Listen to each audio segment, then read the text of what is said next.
నేను 2006లో దివంగత మహానేత డాక్టర్ వైఎస్ రాజశేఖర రెడ్డి గారి యొక్క ఆశీస్సులతో రాజకీయంలో ప్రవేశించడం జరిగింది. నేను 2006 ఫిరంగిపురం మండలం జడ్పీటీసీగా రాజకీయాల్లోకి రావడం జరిగింది. రాజశేఖర రెడ్డి గారి ఆశీస్సులతో 2009లో ప్రత్తిపాడు నియోజకవర్గంలో శాసనసభ్యురాలుగా గెలవడం, రాజశేఖర రెడ్డి గారి మరణానంతరం జరిగినటువంటి పరిణామాలతో నేను జగన్మోహన్ రెడ్డి గారి సారథ్యంలో పనిచేయడం, ఒక జడ్పీటీసీ స్థాయి నుండి రాష్ట్ర హోంమంత్రి స్థాయిగా అవకాశం ఇచ్చింది నాకు గౌరవ జగన్మోహన్ రెడ్డి గారు. ఈ మధ్య గత నెల రోజులుగా నేను అనారోగ్య కారణాలతో నేను బయటికి రాలేకపోతా ఉన్నాను. మొన్న అసెంబ్లీ సమావేశాలప్పుడు కూడా నేను ఆరోగ్య సమస్యలతో రాలేకపోవడం, తర్వాత నాకు ఒక సర్జరీ జరగడం వల్ల నేను కొంత బయటికి రాలేనటువంటి పరిస్థితులు ఉన్నాయి. మరి మొన్న మంత్రివర్గ విస్తరణ జరిగింది. గౌరవ ముఖ్యమంత్రి గారు ముందు నుండి చెప్పారు, 2.5 సంవత్సరాల తర్వాత మంత్రివర్గ పునర్వ్యవస్థీకరణ ఉంటుంది, అందులో కొంతమందిని మార్చాల్సినటువంటి పరిస్థితులు ఉంటాయని కూడా చెప్పడం జరిగింది. దానికి పూర్తిగా కట్టుబడి ఉండడం కూడా జరిగింది. మొన్న జరిగినటువంటి కేబినెట్ సమావేశంలో కూడా గౌరవ ముఖ్యమంత్రి గారు మరి కొంతమందిని మార్చాల్సి వస్తుంది సహచరుల్ని, మరి అయినప్పటికీ తిరిగి మనం అధికారంలోకి రావాలి, మనమందరం కూడా పార్టీ కోసం పనిచేయాల్సి ఉంటుంది, కొంతమందికి పార్టీ బాధ్యతలు అప్పచెప్పాల్సి ఉంటుంది అని గౌరవ ముఖ్యమంత్రి గారు చెప్పినప్పుడు ఆ రోజు కూడా వారు మరి సహచర మంత్రివర్గంలో ఉన్నటువంటి కొంతమందిని తీయాల్సినటువంటి బాధ ఆయన స్పష్టంగా వ్యక్తీకరించినప్పుడు కూడా నేను చెప్పడం జరిగింది, అన్న ఇవన్నీ సాధారణమైనటువంటి పరిణామాలే, అందులో ఎవరము ఫీల్ అయ్యేటువంటి విషయం ఏమీ లేదు అని చెప్పి.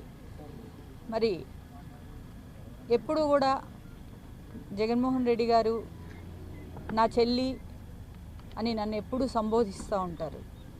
ఒక కుటుంబంలో మనిషిలాగా ఆదరిస్తూ ఉంటారు. కానీ సామాన్యమైనటువంటి వ్యక్తిగా నేను ఒక చిన్న ఎమోషన్కు గురి కావడం జరిగింది. దానివల్ల ఇన్ని రోజులు మీరు అవకాశం కల్పించారు, నాకు ధన్యవాదాలు. కొంత నా అనారోగ్య కారణాలు కానివ్వండి, వ్యక్తిగత కారణాల వలన కానివ్వండి, నేను కొనసాగలేనేమో అని ఒక థ్యాంక్స్ గివింగ్ నోట్ రాసినప్పుడు దాన్ని రాజీనామా లేఖ అని చెప్పేసి రాజీనామా స్పీకర్ గారికి పంపించారు అని చెప్పేసి ఇలాంటి రకరకాల ఊహాగానాలు, రకరకాల వార్తలు పత్రికల్లో రావడం జరిగింది. కానీ చాలామంది కొంతమంది మాట్లాడారు, వివిధ కారణాల చేత మంత్రివర్గాలు ఇస్తున్నారని చెప్పి.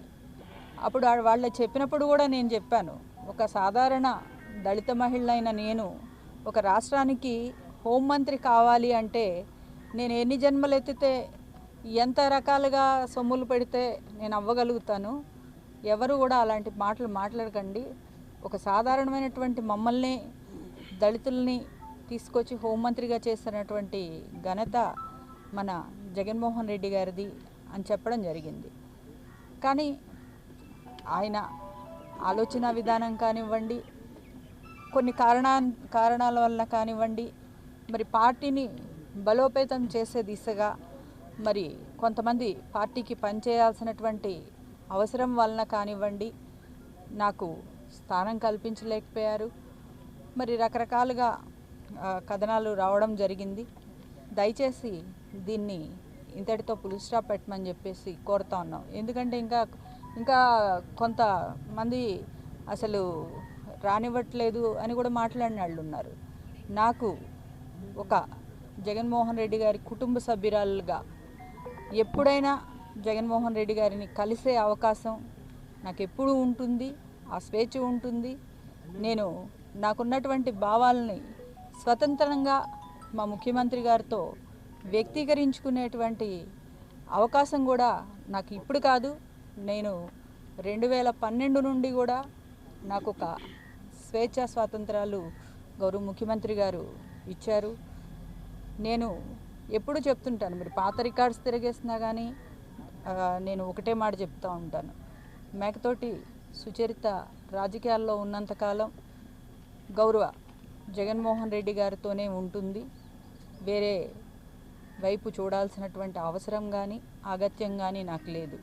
ఒకవేళ నేను రాజకీయాల నుండి విరమించుకోవాల్సి వస్తే వైఎస్ఆర్ కాంగ్రెస్ పార్టీ కార్యకర్తగా, వైఎస్ఆర్ కాంగ్రెస్ పార్టీ ఓటర్గా మాత్రమే ఉంటానని కూడా నేను ఇప్పుడు కాదు ఎప్పుడు కూడా మా కార్యకర్తలకి అదే చెప్తూ ఉంటాను, అదే మాట మాట్లాడతాను. ఎందుకంటే నాకున్నటువంటి నా వ్యక్తిగతంగా నాకున్న అభిప్రాయాల ప్రకారం ఒక నాయకుడిని నమ్మి, ఆ సిద్ధాంతాలు నమ్మి, ఆ రోజు ఆ సిద్ధాంతాలు నమ్మితేనే ఆ నాయకుడితో మనస్ఫూర్తిగా పనిచేస్తాము. ఈరోజు జగన్మోహన్ రెడ్డి గారి యొక్క ఆశయాలు కానివ్వండి, సిద్ధాంతాలు కానీ ఇప్పుడు కాదు, నేను 2009 నుండి జగన్మోహన్ రెడ్డి గారి వెన్నంటే నడుస్తూ ఉన్నాను. పదవుల కోసం ఎప్పుడూ పాకులాడలేదు. ఆ రోజు కూడా జగన్మోహన్ రెడ్డి గారు బయటకు వచ్చినప్పుడు ధైర్యంగా రాజీనామా చేశాను.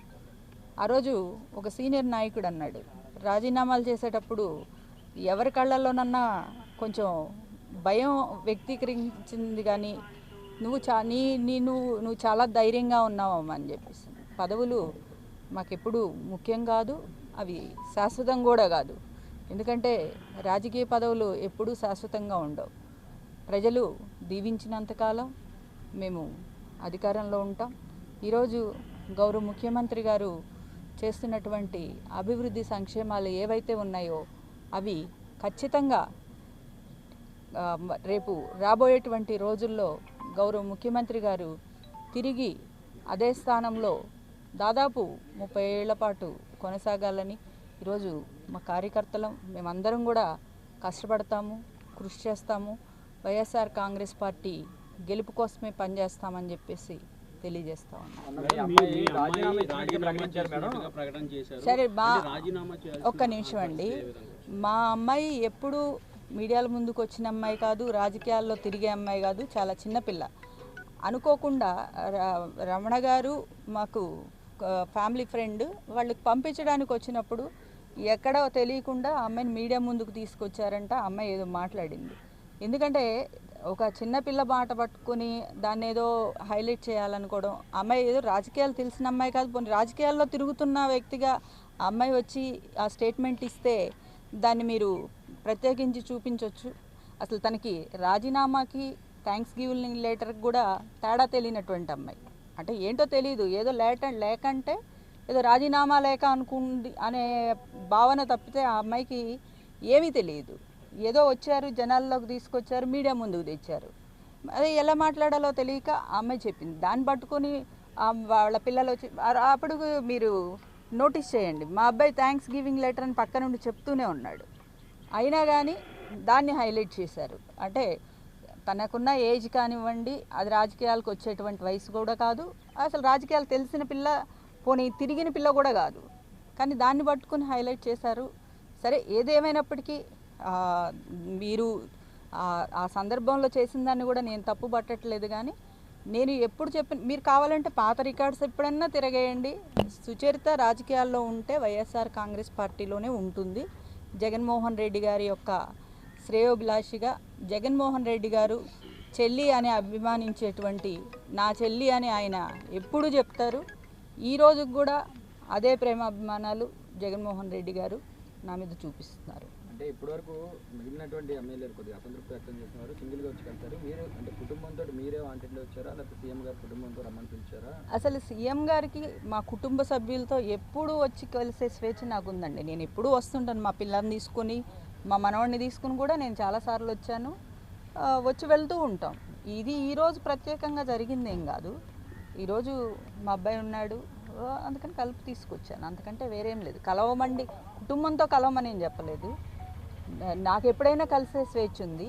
ఈ యొక్క రకరకాల ఏవైతే మీడియాలో వస్తున్నాయో యాక్చువల్గా నాకు బాగాలేదు, కానీ దానికి ఒక ఎండ్ ఇవ్వాలనేటువంటి ఉద్దేశంతో నేను యాక్చువల్గా 2 రోజుల తర్వాత కలుద్దాం అనుకున్నాను. కానీ అసలు ప్రవేశం లేదంటే వాళ్ళు కోపగించుకుంటున్నారని ఏవేవో వస్తున్నాయి, ఏవో చర్యలు అంటున్నారు.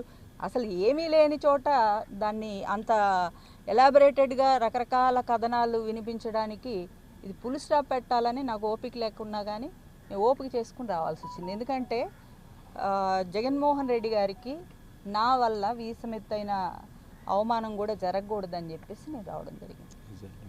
నాకు ఎందుకంటే నాకు ఆపరేషన్ జరిగి కూడా ఒక 2 వీక్సే అయింది. ఇంకా దాని గురించి ఇది లేదు, దయచేసి అర్థం చేసుకోండి. Thank you.